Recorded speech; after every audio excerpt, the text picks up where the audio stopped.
hvad synes du om konceptet hernede? Jeg synes, det ligger fedt, fordi det er anderledes, så det er ikke noget, som vi har i Aarhus i forvejen. Yes, okay. Hvad så, altså, hvad synes du selv, nu har du sådan en Big Shop, men altså, synes du så også selv, det er det kvalitetsmad, som man hører hernede? Altså, der går rygter om, at det er virkelig god mad, og sådan er det hernede? Det er super god mad. Også bare det, at der er noget for alle. Ja. Altså, at der er forskellige ting, og altså, nu ved jeg, at du er sådan så op i, at det skal være kvalitet og sådan noget. Altså, de andre fiks også. Ja. Det er ikke bare sådan noget billigt noget furniture.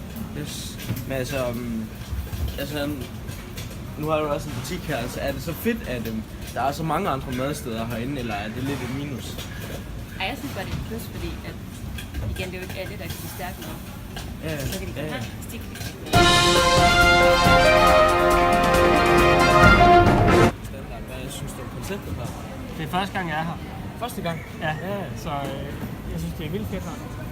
Ja. Jeg er kun lige kommet for 2 minutter siden. Altså, er det fedt der med, synes du, det er en god idé, det her med at sådan samle sådan et sted herinde i byen, sådan en masse butikker rundt omkring? Ja, helt sikkert. Jeg synes ikke, der er så mange andre steder, hvor det er fødevare, altså hvor det er mad. Ja. Jeg synes, det er vildt godt, at man kan vælge noget forskelligt og alligevel sidde sammen.